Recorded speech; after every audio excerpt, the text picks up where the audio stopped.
Antimatter blue light rips through the void, obliterating 40% of the swarm fleet in an instant. Hypervelocity rounds streak like silver meteors, drilling through organic holes and shattering the hive mind. Then New Haven's ground shakes beneath a hail of fire and steel as Titan Monk's 7th armor battles colossal beasts. This is more than a fight for survival, it's the ultimate proof of the Deathworlder spirit, never back down. If you want to explore more of the universe's most thrilling mysteries, hit subscribe to the Cosmic Hypothesis channel now. Future warning. Jaxon Reyes stood motionless amid the ashen ruins of New Haven. All around him, once sleek skyscrapers now lay exposed as twisted steel frames, and shards of glass flashed with each volley from an incoming swarm ship. The acrid scent of burning metal mingled with thick, stifling exhaust. In the distance, the last survivors fled under a hail of plasma and alien claws, their screams echoing through the devastation. The wan light of 2 pale moons pierced the choking smoke, painting a nightmarish tableau. Jax raised his energy rifle. Its barrel hissed mournfully under the overload. His arm trembled from exhaustion. 48 hours without sleep, 32 days on the command platform, but his gaze remained steely. He wondered if he could hold the planet's final defense line. Behind him, an explosion rattled the ground, sending debris flying. Jax dropped low, pressed against a charred concrete wall, then sprang up and unleashed a torrent of plasma. The bolts seared the slick organic armor of a swarm warrior, shredding it in a tortured shriek. It was merely one of thousands tonight. If Jax did not fight to the last, the swarm would swallow New Haven whole. Yet in that chaos, his eyes caught a glimmer of hope, the first he had felt in weeks. In the sky above, Earth's battleships hovered like sentinels, their railguns trained on the swarm. On the ground below, armored Earth troops thundered forward. They had arrived. Flashback 48 hours earlier. Jax sat by the bulletproof window in New Haven's command center, gazing out at the city bracing for annihilation. He heard Lieutenant Zara Quinn's hurried footsteps behind him.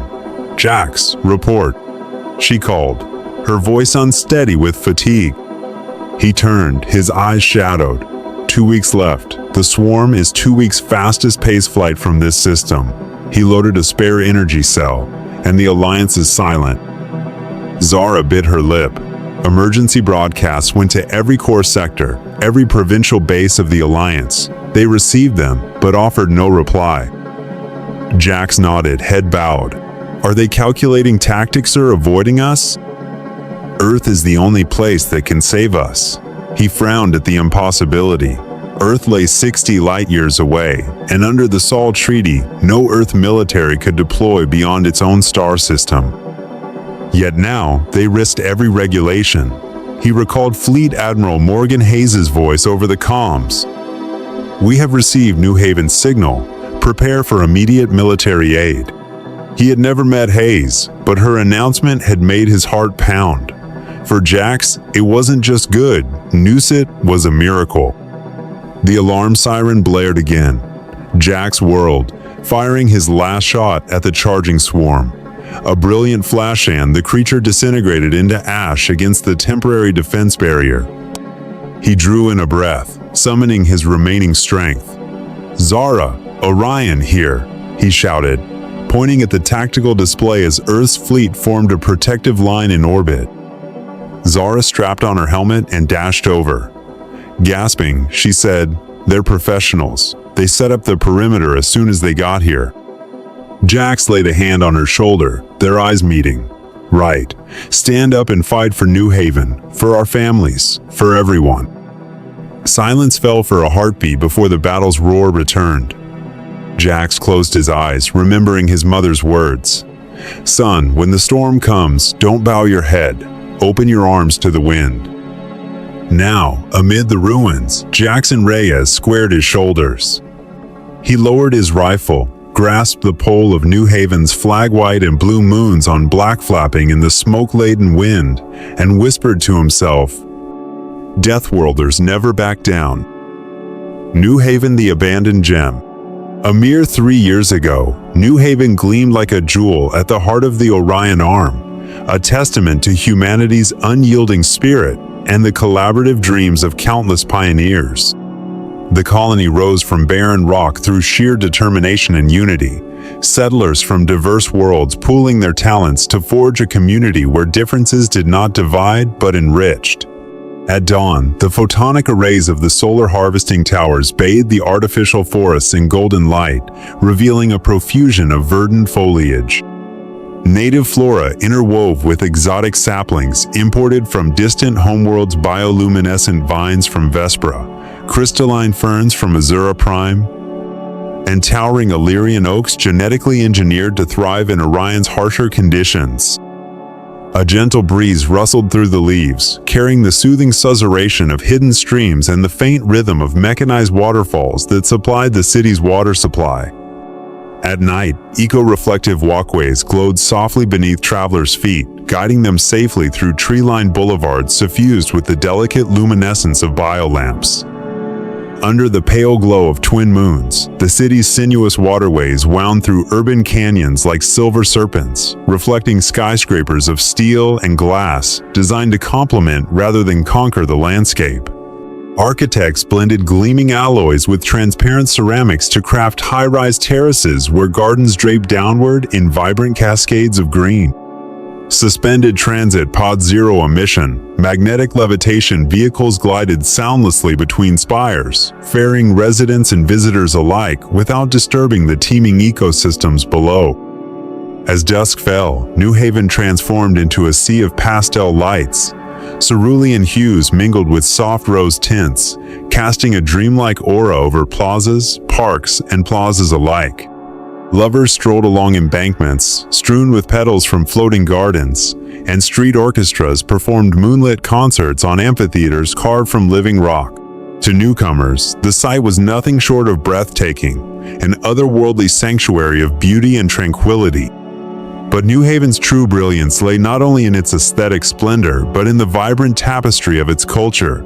40,000 souls called the colony home, representing at least a dozen sentient species. The stalwart humans of Earth brought tenacity and ingenuity. The Oryxians contributed their metallic exoskeletons and innate aptitude for metallurgy. The Signari, simian, descended yet intellectually superior, shared breakthroughs in cybernetics and artificial intelligence, and the ethereal luminal, beings of pure biolight, infused every ceremony with transcendent grace. Each community offered a singular gift. The Oryxians' gravity, forged alloys built indestructible bridges. Signari scholars pioneered neural link education. Luminal healers mastered photonic therapy.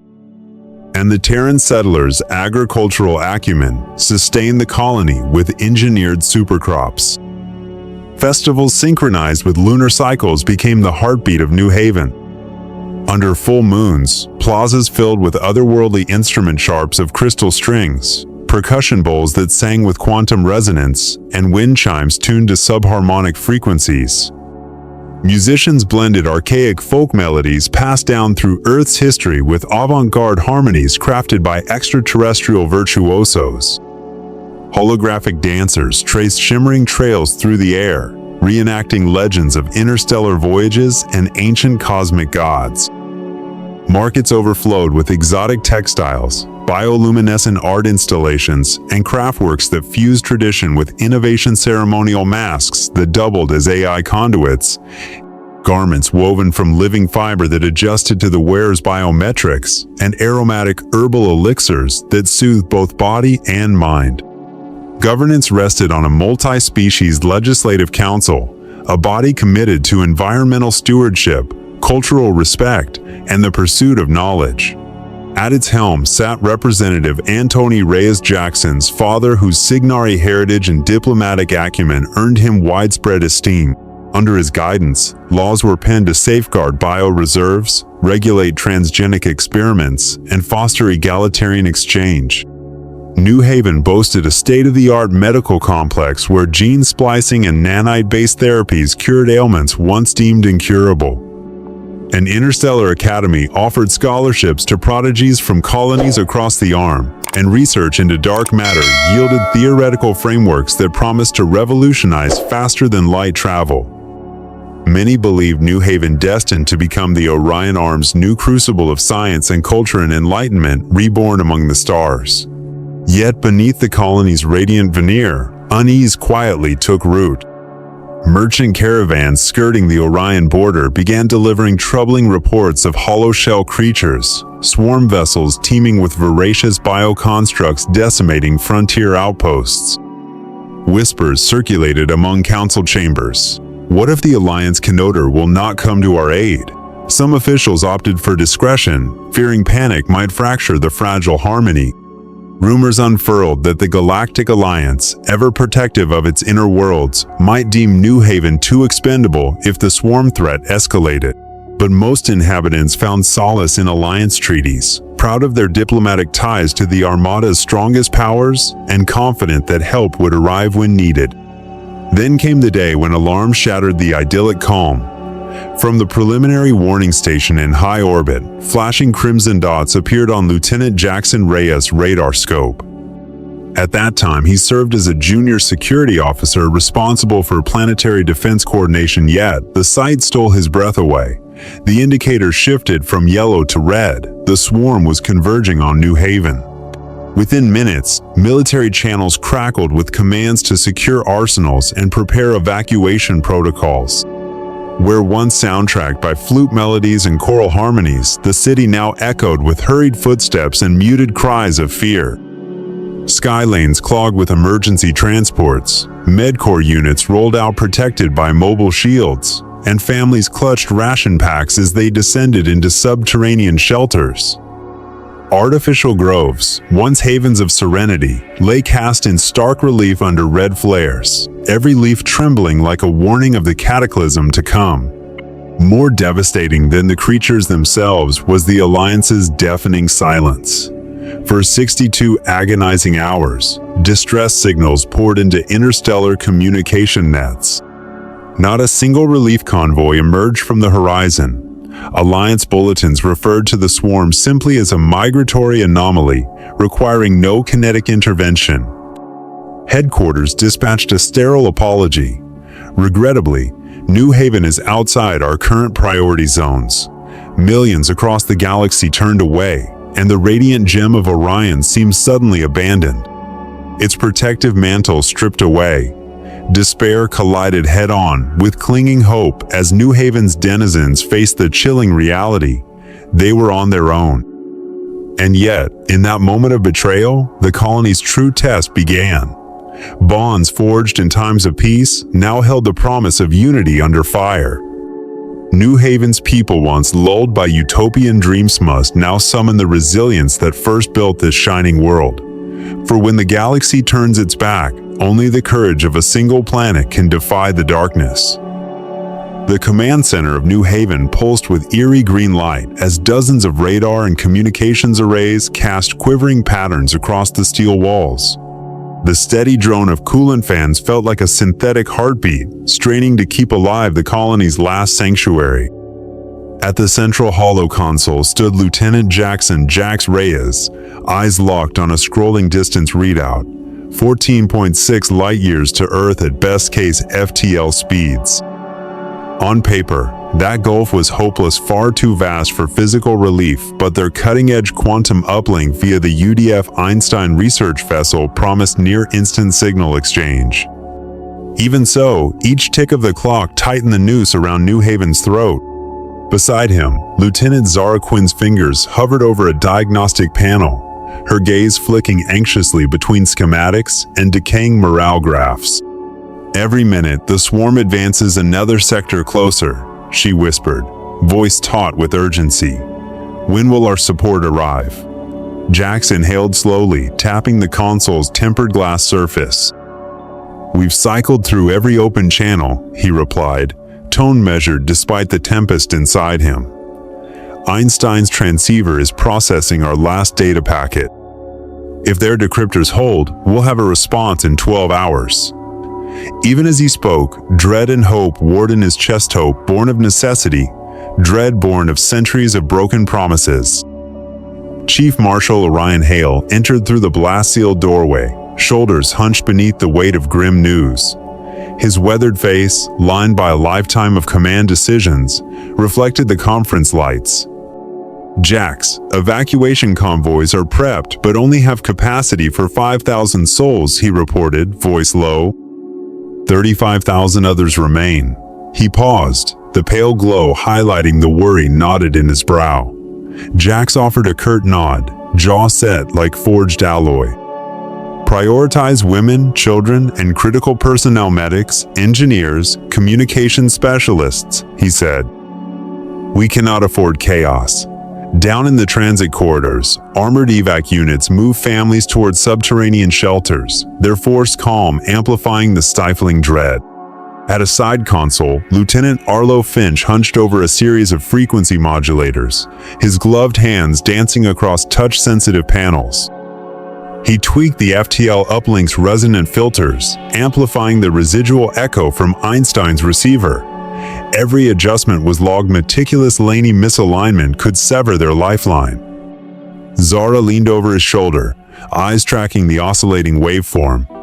"There, see that tiny spike?" she pointed. "Is that the reply?" Arlo's brow furrowed as he zoomed in. "Too faint to confirm," he muttered. "I need more time to isolate the signal from background noise." The trio of officers worked in tense concert, each breath a gamble on shifting uncertain data. Hours passed like lead weights. Near midnight, Jack slipped out onto the balcony that overlooked the command atrium, his uniform jacket snagging on the doorframe. Above him, twin moons glimmered through a veil of drifting smoke, their pale light inadequate to banish the darkness in his thoughts. He pressed a gloved hand to the rail and whispered to himself, "If no one comes, how do we defend New Haven alone?" Memories assaulted him. The terrified crowds, the triumphant banners of peace festivals replaced by ash-drifting paper, the plaintive cries of fledgling children.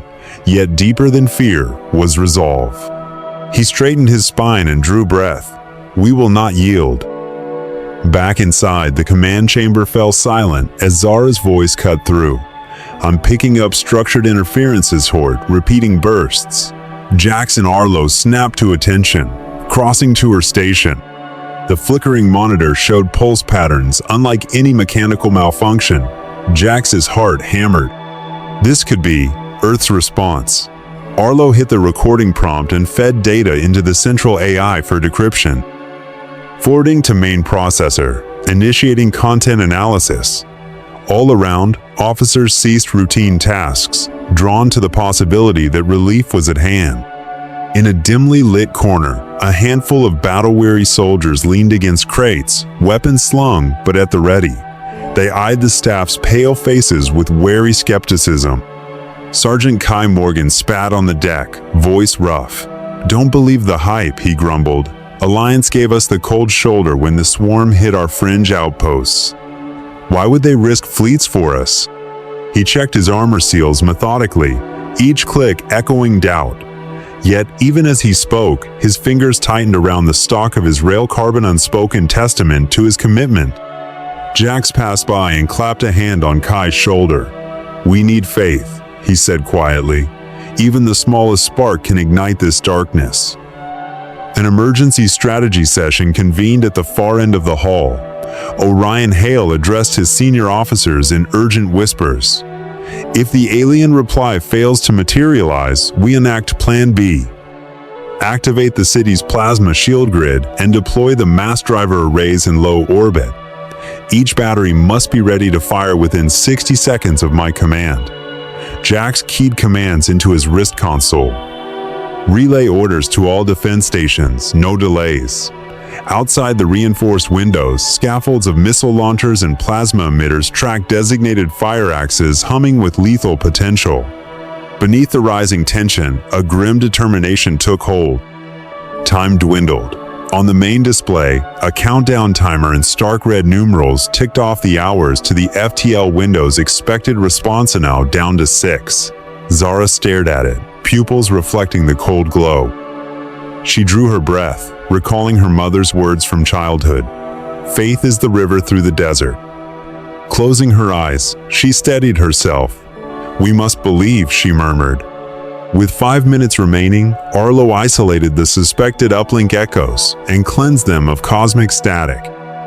The overhead speakers crackled. Bip, bip, bip. A hesitant Morse-like stutter that paused abruptly. Then a voice boomed through the chamber's PA system, rich and authoritative. "This is Fleet Admiral Morgan Hayes of the United Defense Force. We have received your distress signal. Immediate military assistance is en route. Stand by for tactical overlays and swarm threat profiles." The command center erupted. Jax felt heat surge through him as relief and fury intertwined. Zara pressed trembling fingers to her lips, tears glinting in her eyes. Orion's fist slammed onto the table, a percussive affirmation. "They're here." Arlo allowed himself a rare grin. "At last, we're not alone." Moments later, the immense main screen flickered to life with a cluster of bright vectors.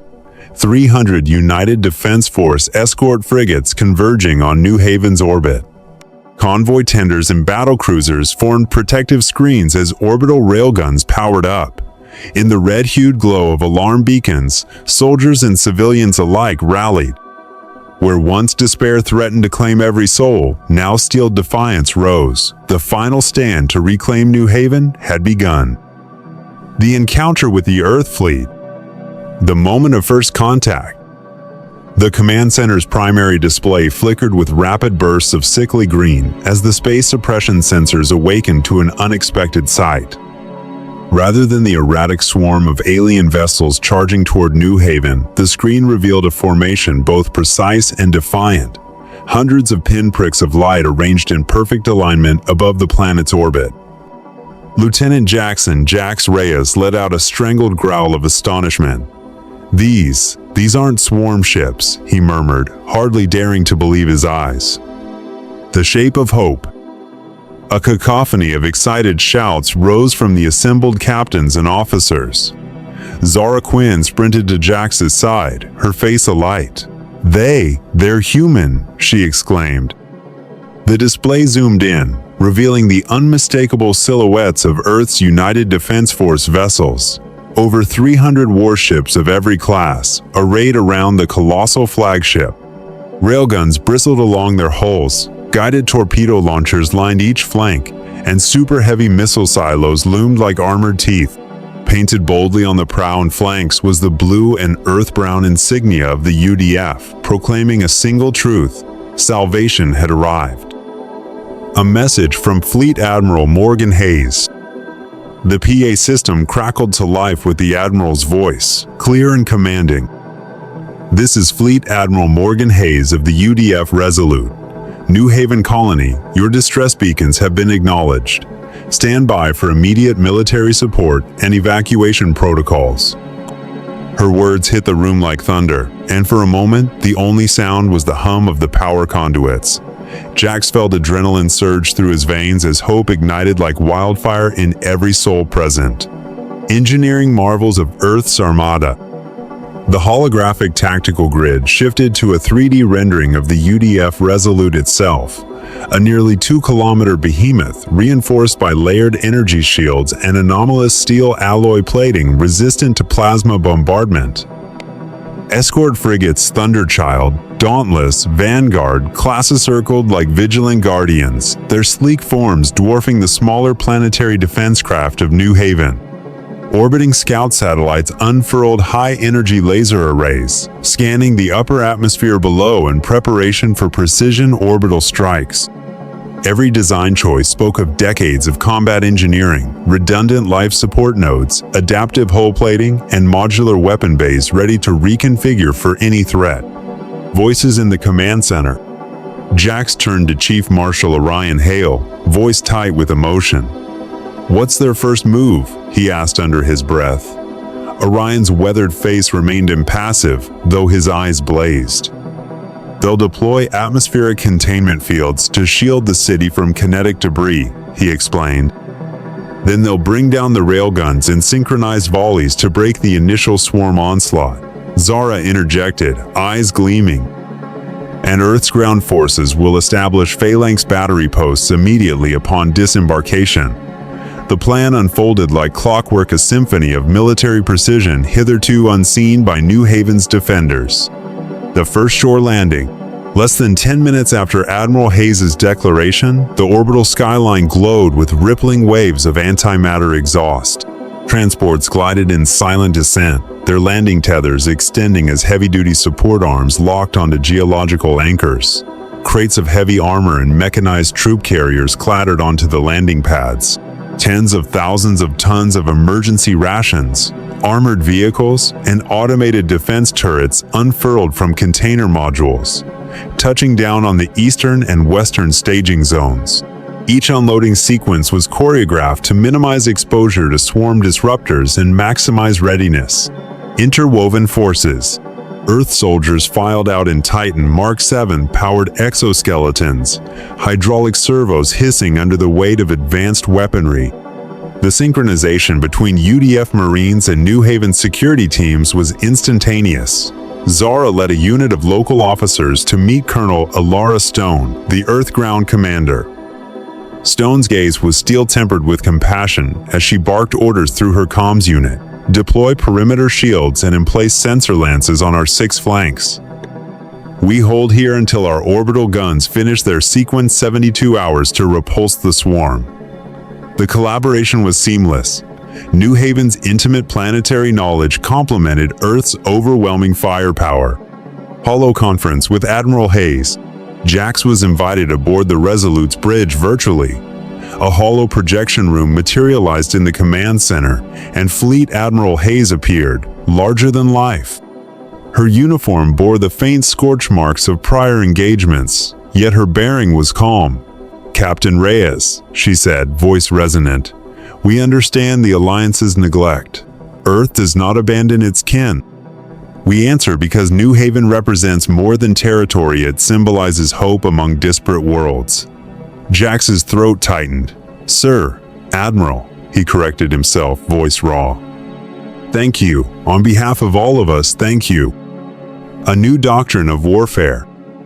Hayes gestured to a floating tactical map showing subterranean camo mines of exotic composition. Phase 1. Antimatter charges emplaced along prime ingress routes, she detailed, set for simultaneous detonation at 5:00 hours.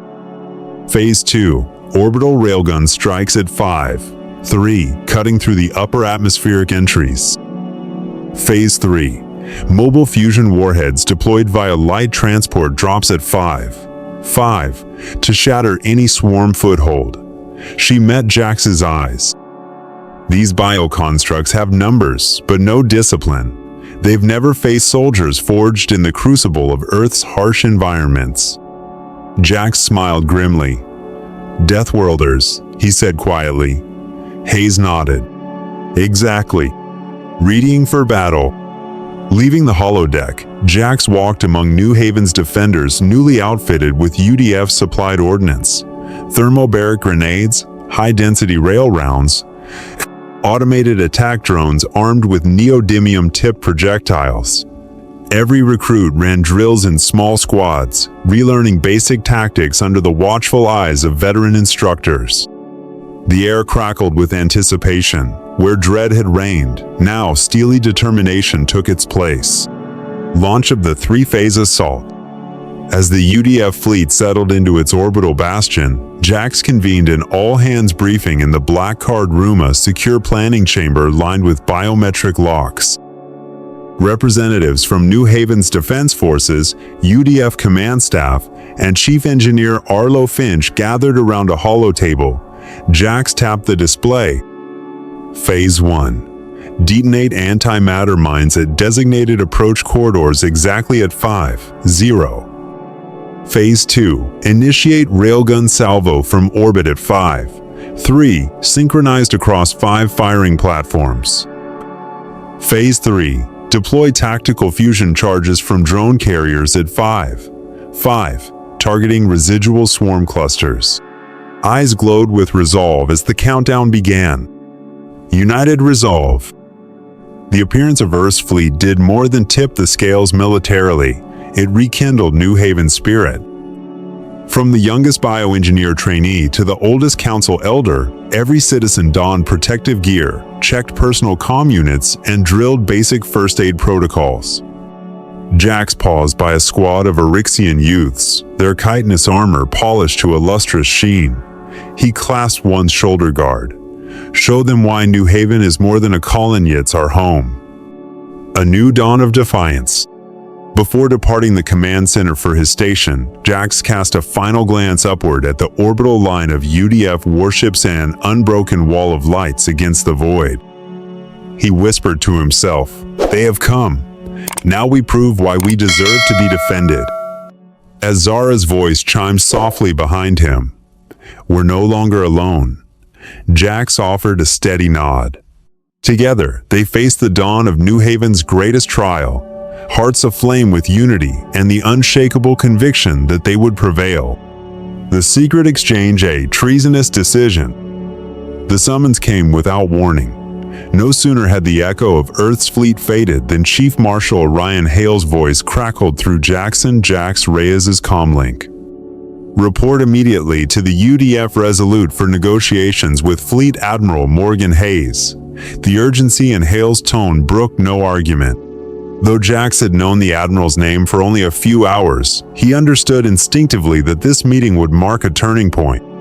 He adjusted the collar of his power armor, checked the charge indicator on his sidearm, and secured his comm badge. As he stepped out of the command chamber, New Haven's security teams watched him go with a mixture of pride and apprehension. A small transport shuttle designated UDF TS-31 waited on the eastern landing pad.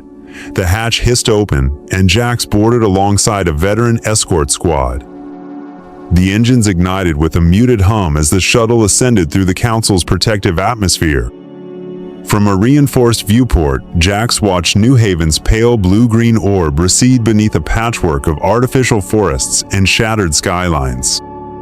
Moments later, the behemoth Resolute loomed into view, a dreadnought of moon-silver armor and segmented energy shields, its prow etched with the UDF emblem. Pride swelled in his chest even as his knees trembled. He was about to cross a line few had dared breach. Stepping onto the Resolute's main deck felt like entering a cathedral of steel. Narrow corridors ran between walls of reinforced alloy 3 meters thick, illuminated by austere blue-white lighting. Holographic battle gauges flared across bulkheads, displaying real-time threat assessments and orbital projections. Uniformed officers snapped salutes as Jax passed each one a testament to Earth's martial might. They ushered him into the tactical conference room, an oval chamber dominated by a dynamic holomap of New Haven's orbit. 10 modular seats were bolted to the deck in a circle around the floating display. There was no grand mahogany table, only the hollow projection and the silent weight of destiny. Admiral Morgan Hayes stood between 2 radiant hololances. Her posture was impeccable, shoulders squared, chin level, eyes the steely gray of storm clouds. Her silver hair was cropped close to the temples, and her uniform bore service stripes from decades of campaigns. She turned and spoke with measured authority. "Captain Reyes, we assess the swarm as the gravest threat this sector has ever faced. Alliance data could refine our tactics immeasurably. I need your analysis from the past 3 months." Her tone carried neither accusation nor pleasantry, only the unvarnished fact of their desperate circumstance. Jax activated the holo interface, flooding the room with 3-dimensional scans collected by New Haven's deep space arrays. He narrated each data: seed organic structural lattices, regeneration node frequencies, neural control pulse signatures, and vulnerability nodes in the swarm's exoskeletal spine.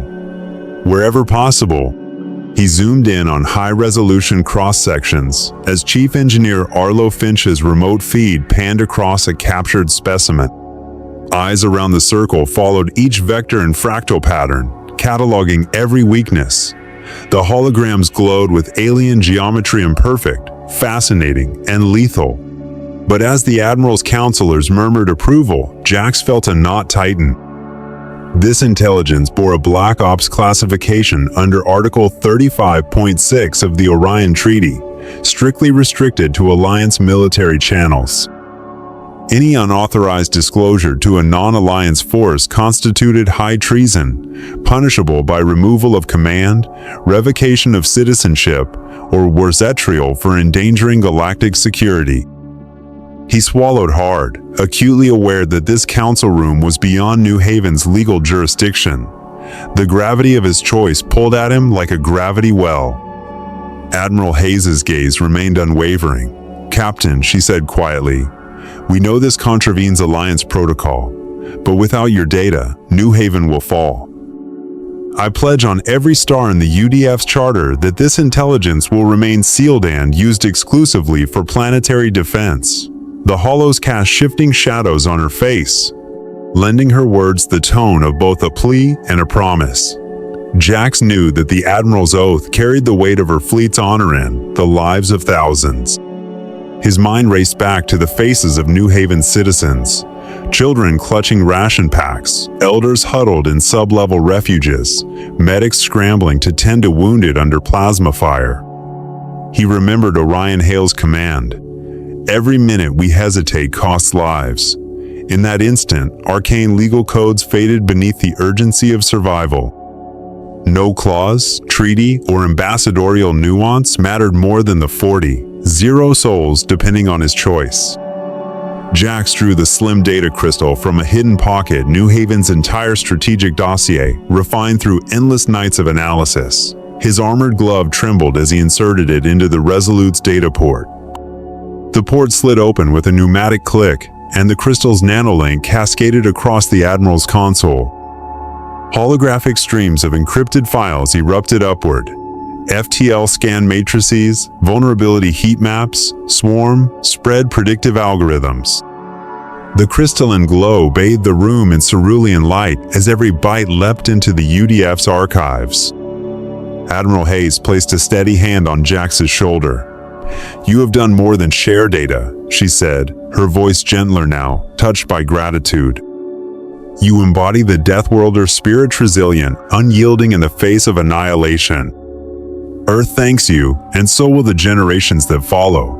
Jax nodded, wordless, his heart pounding with a mixture of relief and guilt. He had just betrayed the Alliance but potentially saved a planet. Exiting the tactical chamber, Jax stepped into a dim corridor lined with observation ports. Through one, he saw the hollow curvature of New Haven's horizon as the Resolute drifted above. The silence in his mind was profound, broken only by the soft whoosh of his power armor's life support. In that suspended moment, he asked himself, had he turned traitor to uphold the sanctity of life? The answer rang clear. The highest law he served was the protection of innocence, not the rigid dictates of distant diplomacy. Before boarding TS-31 for the return trip, Jax paused at the holomap once more. He turned to Admiral Hayes, resolve blazing in his eyes. "I will stand with you in every decision from this point forward. We fight not just for New Haven, but for the principle that freedom and life are worth whatever chains we must break." Hayes smiled, the corners of her eyes crinkling with respect. "Welcome to the fight, Captain Reyes." As the transport shuttle disengaged from the Resolute's docking ring, Jax watched the colossal dreadnought recede into the void. The UDF emblem glowed like a beacon against the starfield, a testament to their shared purpose. He carried a secret heavier than any ordnance proof that sometimes the noblest path demands defiance of every law but one, the imperative to protect. And in that conviction lay the hope that New Haven would not merely survive, but endure. Three-phase plan, antimatter mines, and ambush. Assembly of the Command Council. The moment Lieutenant Jax Reyes returned to the New Haven Command Center, he summoned an urgent council of New Haven's military experts and Earth commanders.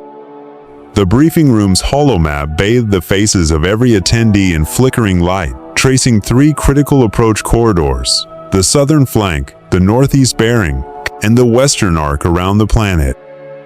Seated opposite Jax were Fleet Admiral Morgan Hayes, Colonel Alara Stone, and Chief Marshal Orion Hale. Tension crackled in the air as each leader readied themselves to hear the precise details of the joint assault. Strategic overview. Admiral Hayes tapped the holomap, drawing 3 concentric rings around the world below. Zone 1, 200 kilometers radius, the primary entry vector for the swarm hive fleets. Zone 2, 800 kilometers radius, the staging grounds for swarm landing pods. Zone 3, 300 kilometer radius, low orbit defense perimeter. We cannot sit back and wait for the swarm to breach our defenses, Hayes declared. We must strike decisively the moment they enter New Haven space. This 3-phase doctrine fuses Earth's overwhelming firepower with New Haven's intimate knowledge of swarm biology. Phase 1. Antimatter mines. Deployment locations. Antimatter charges are emplaced covertly among the engineered asteroid belt segments and the southern lunar promontory, precisely at 200 kilometers from New Haven's surface. Detonation mechanism. Biometric heat sensors tuned to the swarm's organic signature will detect the creeping biomass of the lead hive ships. Upon threshold confirmation, an FTL command relay from the UDF Resolute will trigger simultaneous annihilation. Expected effect. The antimatter chain reaction will unleash a shockwave of unparalleled energy, vaporizing 30–40% of the swarm's vanguard instantly. With their command synapses disrupted, the remainder of the incursion will lose centralized hive mind coordination. Simulations confirm this gambit, Jax explained. We've run the scenario over 100 times. Striking first with antimatter gives us a psychological and tactical edge within seconds of contact. Phase 2. Moon-mast railgun barrage. Fleet posture. After Phase 1, Earth's flotilla will slip behind the western lunar shadow, concealed from swarm sensor swarms. Attack sequence. At the precise moment the antimatter explosion echoes through space, Earth's railguns mounted on capital ships and orbital platforms will unleash hypervelocity slugs at Mach 20. These tungsten alloy projectiles will pulverize the swarm's chitinous holes at zero margin for error. Anticipated outcome. The combined kinetic impact and sonic overpressure from hypersonic rounds will cripple the remaining 50% of swarm vessels, severing their ability to deploy spawn pods and fragmenting the wave of biological attackers. Colonel Stone added with a wry smile, "Our railguns don't just punch holes, they send shockwaves tearing through the swarm's collective neural matrix, leaving them disoriented and vulnerable." Phase 3. Mobile Fusion Ambush. Asset preparation. 30 unmanned freighters have been converted into fusion warhead carriers discreetly positioned along probable swarm corridors. Lure tactic. The swarm, detecting these passive hulks, will swarm them like easy prey, clustering densely around them. Once formation density exceeds the kill grid threshold, an FTL pocket relay from the Resolute will command simultaneous detonation. Devastating final blow. The multi-gigaton fusion bursts will obliterate up to 80% of the remaining swarm mass. In the space of seconds, the hive fleet will shatter, its residual organic fragments drifting powerless, ensuring any survivors lack the structural cohesion to regroup. Admiral Hayes emphasized, Phase 3 isn't just about slaughter, it shatters the hive mind architecture, guaranteeing they cannot reaggregate into a coherent offensive. Coordinated timing sequence. Jax keyed in the synchronized timeline on the holomap. T05. New Haven's engineering team issues the FTL activation code for the antimatter network. T00. Antimatter mines detonate in unison.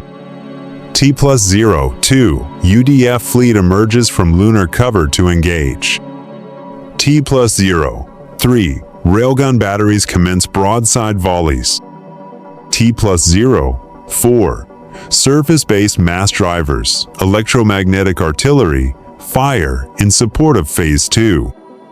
T+05. Fusion. Warhead freighters explode in the swarm's densest cluster. This razor-sharp choreography leaves no window for error. Each element must activate within seconds. Ground-based preparations. While Space Forces execute the upper atmosphere phases, Lieutenant Zara Quinn oversaw the mass driver network ringed around New Haven's surface.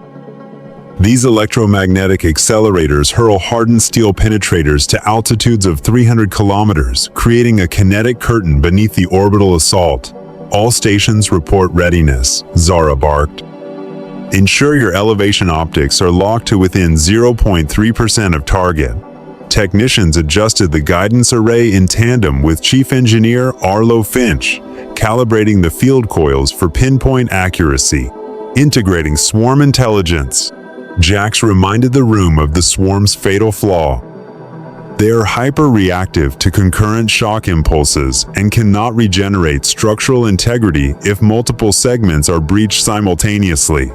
By layering the antimatter and fusion detonations, we exploit that vulnerability to its fullest. Colonel Stone quipped, "We'll make the swarm think they've encountered holy water-rone drop, and the entire swarm melts away." United resolve. As the briefing drew to a close, Jax rose, voice echoing off the hollow projected walls. "This is our Deathworlder moment. We stand unbroken before a threat beyond reckoning. Each of you is a vital link in this chain of defense. Tomorrow, we strike with decisiveness and unity." Every officer, Earth Marine, and New Haven security agent responded in unison. Ready. Final preparations. Beyond the council chamber, the last defensive ring snapped into place. Armored personnel carriers roared to life. Infantry squads double-checked exoskeleton sealants, drone units ran system diagnostics, and the claymore emplacements at every tunnel mouth were loaded. On the edge of the platform, Zara caught Jax's gaze, steel determination shining in her eyes. "We make history tomorrow," she said. Jax clenched her gauntleted hand in solidarity. "And New Haven will never bow." With that, the planet's guardians dispersed, each carrying the weight of a world on their shoulders and the unshakable conviction that this three-phase gamble would turn the tide of war. Orbital warfare, fire and metal. System-wide red alert. A shrill alarm cut through the command center as the orbital surveillance feed blinked scarlet across every holoscreen. "Swarm has breached Zone 1, T00. Lieutenant Arlo Finch's voice crackled urgently over the commnet. Emergency lights strobing through the dim room cast stark shadows over the tense faces of each officer. Instantly, all automated systems shifted into combat readiness. Long-range radar arrays spun faster, bioscanners braced for organic signatures, and infrared cameras sharpened their focus. The air felt thick and suffocating. This very moment marked the death or glory clash between New Haven's defenders and the ravenous alien horde. Phase 1. Shockwave initiation. At precisely 200 kilometers out, the void erupted in violent white-blue flashes as thousands of antimatter mines detonated in unison. The energy burst swept the swarm's vanguard like a storm of plasma, vaporizing the leading organic battleships in a cascade of crimson debris. A secondary pressure wave tore through space, scattering fragmented hulls and severing the Hive Fleet's navigation net. For a few heartbeats, the stars themselves seemed to quiver under the shock, while the surviving swarm clusters careened off course, their internal guidance systems thrown into chaotic overload. Phase 2. Lunar Railgun Ambush. No sooner had the antimatter flashes died away than Earth's fleet emerged from the western lunar shadow. Capital ships and escort frigates glinted in the gloom as they opened fire with synchronized railgun volleys. Hypervelocity slugs, each traveling at over 20 times the speed of sound, streaked through the void in silver arcs. The deafening thuds of kinetic impact boomed across tactical channels as slug trains punched through chitinous holes, carving ragged holes that bled biomechanical fluid into space. The surviving swarm vessels scrambled to evade the onslaught, but rebuilding their hive mind link proved impossible amid the sudden tissue trauma. The prelude of fire and metal. A central holodisplay projected the relentless exchange of fire, Dauntless, Thunderchild, and Vanguard classes weaving overlapping fields of railfire to create a lethal dome above the planet. Each impact sent shockwaves rippling through spattered debris, like metallic raindrops dancing under the dim lunar glow. Splintered fragments tumbled in chaotic spirals, reflecting bursts of light that painted the void in flashes of red and orange. The scene was as terrifying as it was exhilarating, igniting a fierce combat spirit in every soldier and officer watching from below. Command coordination. On the Resolute's command deck, Fleet Admiral Morgan Hayes stood before a panoramic tactical console, her posture rigid with concentration. With a decisive nod, she tapped her control nexus. Focus all fire on their command flagships. Instantly, smaller warships switched to focus fire protocols, their missile bay doors sliding open. Guided torpedoes and precision lance missiles locked onto priority targets, their targeting reticules shifting from 87% to 92%, then peaking at 99% hit probability. Every data node on the battlefield was updated in real time, ensuring synchronized salvos and near absolute accuracy. Ground-based mass driver support. Meanwhile, mass driver batteries surrounding New Haven roared to life in concert with the orbital barrage. Dozens of electromagnetic cannons launched dense tungsten penetrators skyward at hypersonic speeds, forming a secondary shield against any swarm vessels attempting a kamikaze descent. As these rounds struck the aliens' lower hulls, the brittle organic armor ignited into brief, violent flares. Moments later, UDF tactical drones launched from surface stations, deploying electronic decoy pods that jammed the swarm's organic sensors, further degrading their cohesion and inviting more capital ship volleys. Swarm counteroffensive. Refusing to yield, a concentrated patch of swarm vessels activated their emergency defense protocols. They expelled viscous biofoam to absorb laser and beam energy, intentionally sacrificing several mines that had failed to detonate. Through FTL-linked communications, the hive mind emitted a collective Shrika neurowave that momentarily disrupted Earth Fleet fire control electronics. On board the Thunderchild, power thresholds fluctuated as targeting arrays flickered. Systems switched to emergency reactive mode, thrusting main thrusters to full burn in an attempt to evade the pulsating shockwave. But the disruption was brief, and the Allied forces quickly recalibrated. Deathworlder resolve. Aboard Transport Command Vessel TS-31, Jaxon Reyes barked orders into his comlink. Hold your lines, do not fall back. Concentrate fire on the central cluster of swarm holes. Back on the deck, Lieutenant Zara Quinn's voice crackled in response. If comms drop, broadcast emergency beacon. Field medics stand by for mass casualty response. These rallying cries spread through every unit, infusing each gun crew and pilot with renewed vigor. The war banners of two world Schumann ingenuity and Deathworlder grit had united in a common purpose. Multi-layered fire control integration. Engineer Arlo Finch synchronized New Haven's AI-driven tactical grid with UDF's fire control network. The integrated system parsed enemy vectors, calculated lead angles, and minimized ammunition expenditure. Data streams indicated that a mere 3 railgun hits were enough to obliterate a mid-tier swarm vessel. As the first kill confirmations lit up the screen, projectile streaks connecting with biomechanical hull skiers broke out from the forward command crews. Each successful shot was a testament to the precision of their joint efforts. Breakthrough of Phase 2. Within 5 frantic minutes of engagement, over 60% of the initial swarm assault force had been neutralized. The few dozen survivors, now bereft of any hive mind cohesion, drifted apart in isolated pods. Rather than charging the planet's defenses, they scattered aimlessly, desperate to flee the combined onslaught. Yet unbeknownst to them, the final cosmic crucible Phase 3 awaited in the outer reaches of the battlefield. Final phase preparations. From the Resolute's command podium, Admiral Hayes issued her calmest order of the campaign. Prepare the mobile fusion charges. Detonation in 60 seconds. Technicians hurried through safety checks on the fusion warhead Siege, a multi-gigaton Leviathan. On New Haven's surface, citizens and soldiers alike retreated to designated shelters, sealed behind reinforced plasma shields. The only sound was the faint hum of containment fields charging, a prelude to the planet-shaking climax that would seal the swarm's fate. Aftermath of fire and metal. The central holo display portrayed a final montage: antimatter ripples, 1,000-kilometer railgun barrages, mass driver meteor showers, and the crimson blossoming of fusion detonations.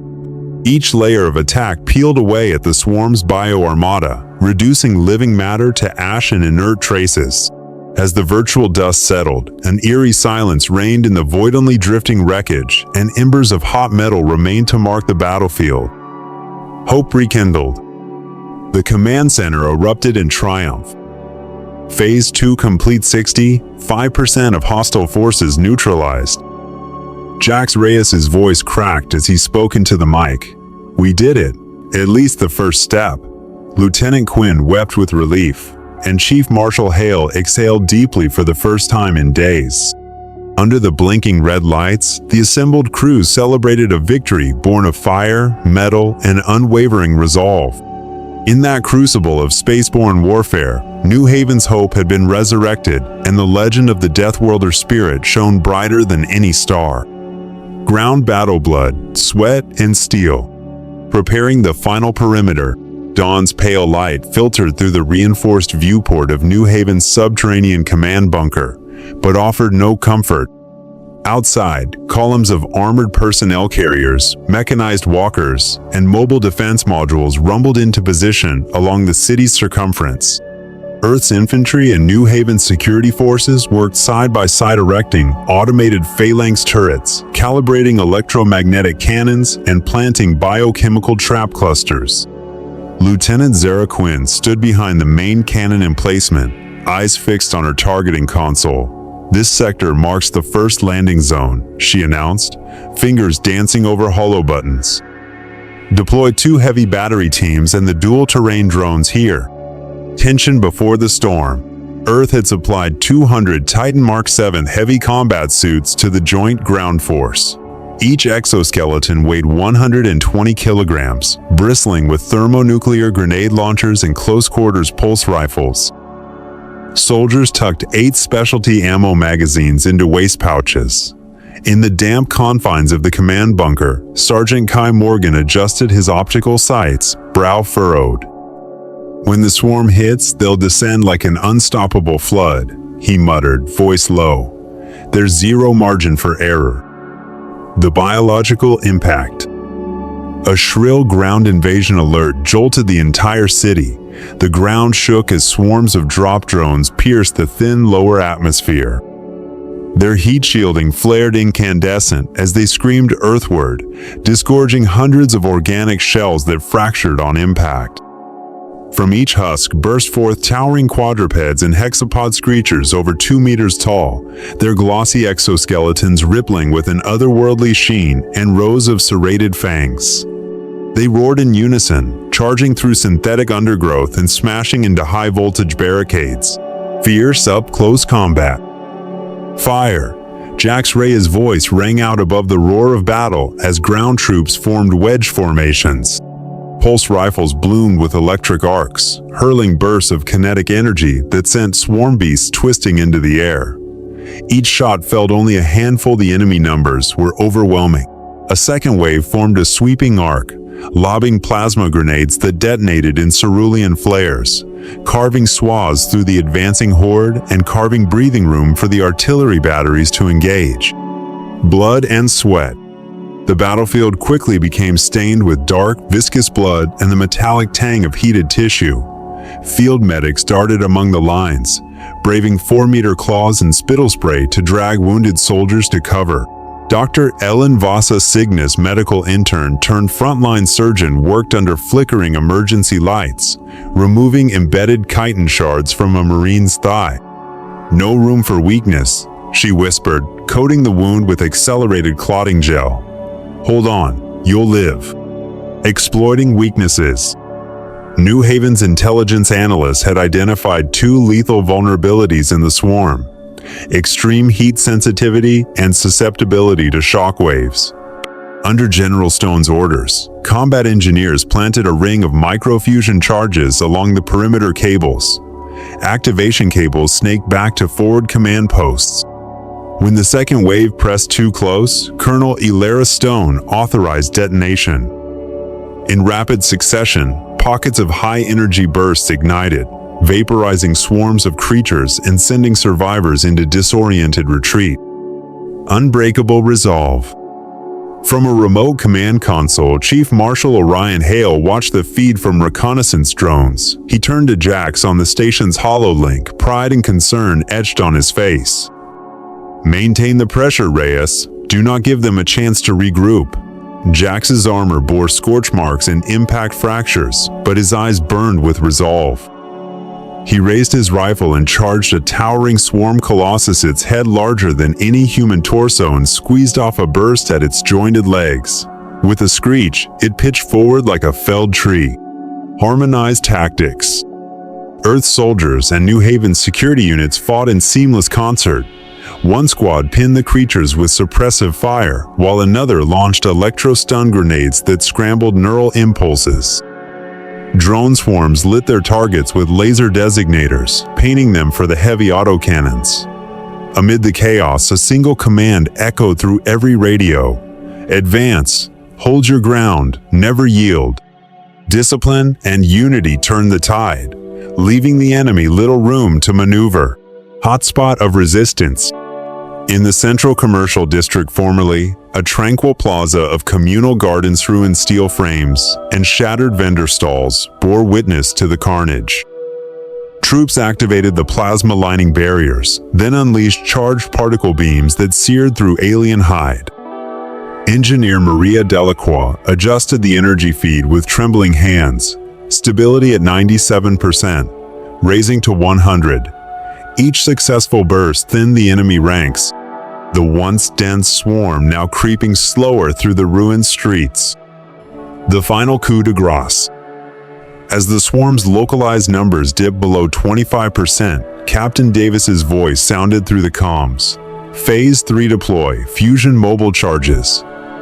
30 autonomous carrier units triggered their warheads, sending out a synchronized pulse of sub-kiloton detonations. The ground itself shuddered, cracked concrete heaving as shockwaves rippled outward. Surviving swarm creatures recoiled and collapsed, their fragmented bodies dissolving under the thermal blast. Aftermath of blood, sweat, and steel. Silence fell, broken only by settling dust and the hiss of venting energy. The once shambling tide of alien life had been extinguished, their carcasses now subjects of rapid decay agents pioneered by New Haven's biochemists. On a raised embankment, UDF and New Haven flags fluttered side by side, marking the reclaimed ground. Casualties and triumph. The command bunker crackled with triumphant announcements. Ground battle phases 1-3 complete. Civilian casualties, 147. Combined forces eliminated 92% of local swarm presence. Jaxon Reyes lowered his blood-spattered rifle, voice hoarse with emotion. "We did it." Lieutenant Quinn embraced him, tears of relief in her eyes. Marshal Hale allowed himself a rare smile. "This is only the beginning. Stay, vigilant authors may yet come." Unbroken spirit. Amid the rubble, survivors emerged to aid the wounded, lending hands to bury the dead. United by hardship, the people of New Haven and Earth's armies found solidarity in survival.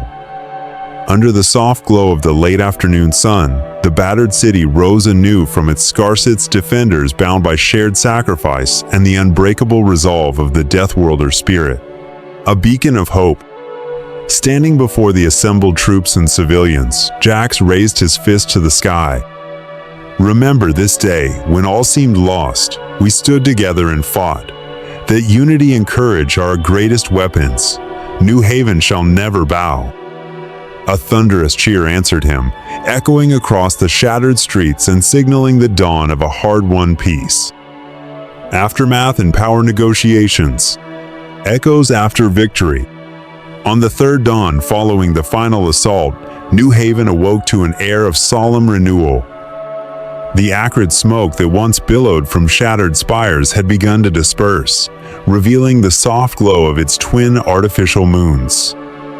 In the central plaza, Earth soldiers and New Haven citizens worked side by side to clear twisted metal and jagged concrete. Bulldozers rumbled over broken pavement as volunteers lifted splintered slabs back into place. The clang of hammers, the thud of foundation spikes, and the murmur of hopeful conversation lent the battered city a heartbeat of rebirth, proof that life could rise again from ruin, caring for the wounded and civilians. Inside makeshift field hospitals, New Haven's medics and Earth's medical teams labored without pause. Dr. Maria Chen, an Earth trauma surgeon, stood shoulder to shoulder with Dr. People. Elin Voss, New Haven's Cygnus-trained physician, suturing shrapnel wounds and grafting synthetic tissue over charred flesh. Nurse Aisha Patel and her New Haven counterpart administered IV antibiotics and soothed frightened civilians with gentle words. An elderly Oryx woman, pale in her trembling robes, grasped a young Earth sergeant's hand, her voice barely above a whisper. Our blood and your blood have mingled in battle. In that moment, battlefield fellowship transcended species and politics. Rebuilding infrastructure. Beyond the medical wings, engineering crews swarmed over ruptured water mains and severed power conduits. From the UDF Resolute's orbital bay, cargo pods descended laden with 3D printing containers and autonomous construction robots. These drones, programmed with New Haven's eco-design blueprints, welded steel girders, poured rapid cure concrete, and reactivated the bioluminescent street lamps.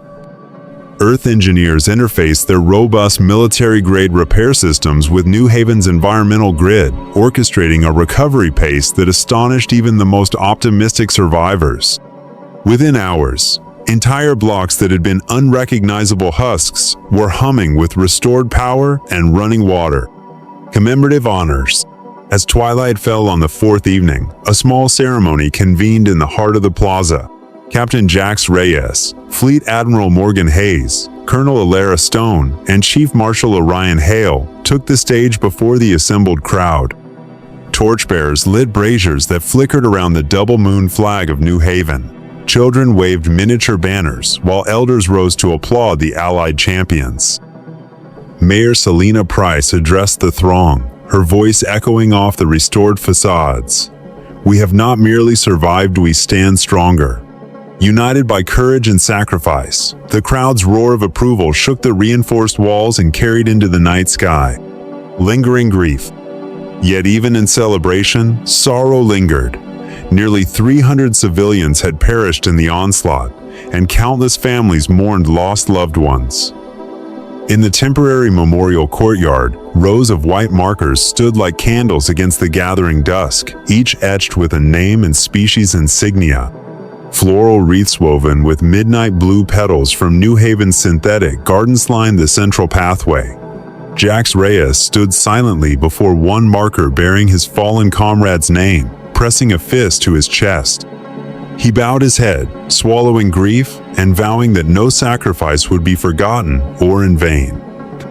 Arrival of the Alliance delegation. 1 week later, the galaxy's grand bureaucracy touched down. A sleek diplomatic vessel emblazoned with the Galactic Alliance seal glided into the repaired spaceport. Ambassador Tehran Lee, his cobalt blue skin marking him of the Jiraki sept, disembarked in ceremonial robes. He inclined his head to Mayor Price, then fixed his gaze on the UDF emblem fluttering above the plaza. On behalf of the Alliance, I extend profound apologies for our tardiness and deep gratitude to Earth Command. His measured tone hinted at both contrition and self-interest. Opening negotiations. Formal talks convened in the newly refurbished Council Hall, its marble floor etched with constellations. Seated around a circular table were Governor Price, Captain Reyes, Admiral Hayes, Ambassador Lee, and senior Alliance counselors. The agenda: defining New Haven's future status, security guarantees, and spheres of influence. Lee began with a conciliatory address, pledging increased patrols and reconstruction aid. The alliance regrets its delay, he intoned, and offers financial and logistical support to restore New Haven to its zenith. A tense exchange, yet the mood quickly turned brisk. Ambassador Lee invoked the Saul Treaty, strictly forbidding Earth's military beyond its system. Admiral Hayes' steel-edged reply cut through the tension. The alliance abandoned this world when it counted. We responded because New Haven chose Earth as its champion. The room's atmosphere grew taut. Jaxon Reyes leaned forward. Over 40,000 colonists witnessed the horrors of the swarm. They have voted in mass assembly to align with Earth's defense. If you challenge that will, let yourself face them. The sudden intensity left alliance delegates unmoving, but visibly unsettled. A provisional accord. After hours of back and forth, a compromise emerged. Earth Defense Base. New Haven would host a fixed Earth garrison of up to 500 personnel and 50 escort vessels under joint command. Alliance support. The alliance would supply medical aid, engineering teams, and intelligence sharing, but refrain from deploying heavy fleet assets without New Haven's explicit consent. Special district status. New Haven would be designated an alliance freehold, enjoying autonomy under shared protection from both Earth and the Alliance Council. Governor Price, pen in hand, affirmed the pact. This accord preserves New Haven's sovereignty while guaranteeing support from both parties. Heads nodded around the table, the ink drying on a future fraught with both promise and caution. Commitment to tomorrow. Before adjournment, Price read a joint declaration. Today marks the dawn of a new era, one of mutual respect, self-determination, and collective security. Let it stand as proof that even in darkest times, cooperation prevails. Delegates rose in solemn accord, the words hanging between them like a fragile but vital bridge. A shift in galactic balance. News of New Haven's accord rippled through star systems. Fringe colonies, once skeptical of Earth's reach, now eyed the imperial outreaches with fresh interest. The Alliance Council, chastened by its near failure, found its authority under scrutiny. Meanwhile, Earth's role as protector and steward of life was burnished by its unwavering stand. New Haven, scarred yet steadfast, emerged as a beacon of synergistic power and hard-earned independence. An open ending of hope. As dusk settled over the restored city, Captain Reyes lingered with Admiral Hayes before the council hall steps. He asked quietly, "What comes next, Admiral?" She smiled, her gaze turning skyward toward the twin moons. "We will establish the New Haven Alliance Academy, where strategy, science, and solidarity shape tomorrow's generations. Here, all species learn together. New Haven will prove what unity can achieve." Jax nodded, hope and determination stirring within him. Behind them, the plaza's lights glimmered, Anawan emblem of a world reborn, ready to shape its own destiny. An open-ending faith in the future. The first rays of dawn streamed through the mullioned windows of the Administrative Council chambers, bathing New Haven in a golden glow that made its freshly rebuilt spires sparkle like gemstones. Streets, once littered with rubble, now lay clear and smooth.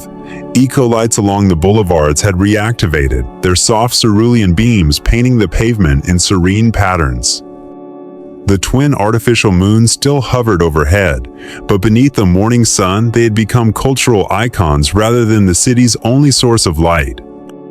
Clad in renewed optimism, New Haven seemed to don a new mantle, eager to stride into its next era. A parade of hope. In the central plaza, hundreds of Earth infantry and New Haven security personnel stood at attention in immaculate formations. At the head strode Captain Jaxon Reyes, his armor battle-worn yet still exuding an aura of steadfast courage. Behind him, Lieutenant Zara Quinn carried the Alliance Cooperation banner, Earth's United Defense Force emblem, weaving alongside New Haven's twin moon insignia. As the ceremonial horns and drums thundered to life, The marching column swept through cheering crowds, waving flowers and flags. Every face in the throng glowed with renewed faith. The sight of two worlds united under one cause had become a living symbol of shared destiny. Inauguration of the Alliance Academy. Governor Selena Price formally inaugurated the New Haven Alliance Academy at the renovated Spaceport Precinct. The Academy's edifice combines sleek, ultra-modern glass facades with ancient stone buttresses, a harmonious fusion of tomorrow's technology and a timeless architectural heritage. Ambassador Turin Lee, Admiral Morgan Hayes, and Captain Reyes drew ceremonial sabers to sever the ribbon in unison. As the door swung open, applause swept through the Grand Hall. The Academy vowed to train every resident engineers, pilots, tacticians, and soldiers, alike nurturing the next generation of Deathworlder leaders ready to defend freedom across the galaxy. A declaration of partnership. In her keynote address, Admiral Hayes spoke with unwavering conviction. New Haven is not merely an allied, it is a cherished member of the UDF family. Our collaboration will echo throughout the stars, extending hope to every forsaken colony we find. A ripple of approval swept through the audience. Jack, standing among the dignitaries, allowed himself a quiet smile. This was only the beginning. Signing the New Haven Treaty. Representatives of the Alliance Council and Earth's Command joined hands at a long crystalline table to sign the New Haven Treaty. Under its articles, Earth guaranteed continued military protection for New Haven. The Alliance pledged resources for reconstruction and trade facilitation. And New Haven consented to share its hard-won research on the swarm and other existential threats. Each signatory pressed ink-seal quills to the parchment, binding three powers together under a framework of mutual respect, security, and knowledge exchange. The Common Information Center. Deep within the Academy's lower levels, the Common Information Center, CIC, sprang to life. Its banks of servers linked New Haven's planetary grid with UDF and Alliance data nets over quantum-encrypted FTL relays. Chief Engineer Arlo Finch stood before the humming core racks, monitoring throughput and firewall integrity. Beside him, Lieutenant Quinn beamed as CIC terminals flashed news of humanitarian shipments from Andromeda sectors and real-time security alerts across Orion. In this nerve center, the combined intelligence of three powers formed a living tapestry, safeguarding against any future catastrophe. Shaping the new generation's faith. New Haven's multi-species children heirs to Earth, Oryx, Cygnus, Luminal, and more streamed into the Academy's inaugural Deathworlder Club workshop. Here they learned to pilot surveillance drones, practiced laser tag training in holographic battle simulators, and debated the values of liberty, solidarity, and self-determination. Each child wore the emblem of the Allied flag on their chest, a badge of pride. They would grow up knowing they had never been abandoned. In their youthful eyes burned the conviction that, no matter the darkness, unity could kindle enduring light. A flourishing multi-species community. At dusk, New Haven's cultural amphitheater hosted Swarmfall, an interwoven spectacle of light, sound, and movement. Oryx dancers in iridescent armor enacted the charge of hostile bioconstructs. Cygnus vocalists harmonized in an electric choral piece, and Earthborn percussionists thumped out the steady heartbeat of defiance. The finale, Voices of Hope, brought together luminal biolights and human brass, weaving a soaring anthem that celebrated survival through cooperation. As multicolored pyrotechnics blossomed overhead, the crowd felt the tangible power of shared heritage and a unified future. A threshold of what's to come. Beneath the starlit gateway sculpture at the Academy's entrance, Jaxon Zara paused to survey the horizon. The balance of power in the galaxy will never be the same, Jax said quietly. This Academy will stand as a beacon to every outpost that crises can be faced together. Zara squeezed his hand gently. And if tomorrow brings a new threat, we'll be ready because we have never stood alone. A pledge of unbroken faith. As night fell, Jax returned to the command center's plaza, where the statue, Deathworlders Never Back Down, stood atop its granite dais. He laid a single white rose at its base, brushing the cold stone with reverence. In that solemn pause, he vowed, "I will defend New Haven and every life in this system alongside Earth and the Alliance until my final breath." An open ending full of hope.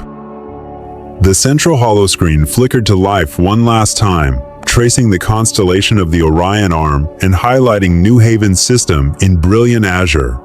A motto shimmered below: "Cooperation transcends every distance."